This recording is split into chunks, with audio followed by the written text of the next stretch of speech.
આદિપુરમાં DC5 વિસ્તારમાં સમી સાંજે ભયાનક આગ લાગી હતી। આગ લાગવાના કારણે ઝાડી ઝાખરા બળીને ખાક થઈ ગયા છે। સૌથી મહત્વની વાત એ છે કે એક તરફ પવન અને બીજી બાજુ રસ્તો સાંકડો હોવાના કારણે ફાયર ફાઇટર ત્યાં જઈ શકતા નથી।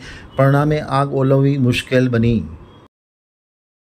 આજરોજ સાંજના અરસામાં આદિપુર વિસ્તારમાં પંચમુખી હનુમાન મંદિરની પાછળ DC5 વિસ્તારમાં બાવળની જાળીઓમાં કોઈ કારણોસર આગનો બનાવ બન્યો હતો।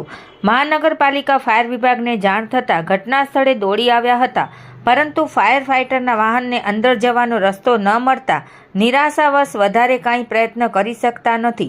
જોતજોતામાં આગે વિકરાળ સ્વરૂપ ધારણ કરી લીધું છે। આદિપુર પીઆઈ DG પટેલ સહિતનો સ્ટાફ ઘટના સ્થળે દોડી ગયો છે। બાજુમાં રહેણાંક વિસ્તાર હોવાથી લોકોમાં ચિંતાનો માહોલ જોવા મળી રહ્યો છે। આ લખાય છે ત્યાં સુધી બને તેટલા આગ બુઝાવવાના પ્રયાસો હાથ ધરવામાં આવી રહ્યા છે, પરંતુ આગ વિકરાળ સ્વરૂપ ધારણ કરી રહી છે।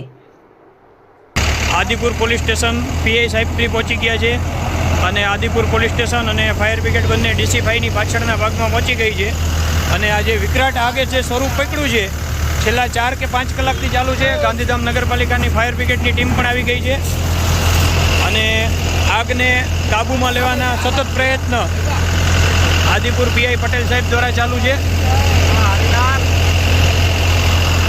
તથા ફાયર બ્રિગેડની ટીમ આવી ગઈ છે અને સતત પ્રયત્ન ચાલુ છે કે આગને કાબૂમાં આપણે મેળવી લઈ। આગ DC5ની ફરતા જે કંઈ બાવળ વિસ્તાર છે એ ઝાડી વિસ્તાર ત્યાં લાગેલી છે।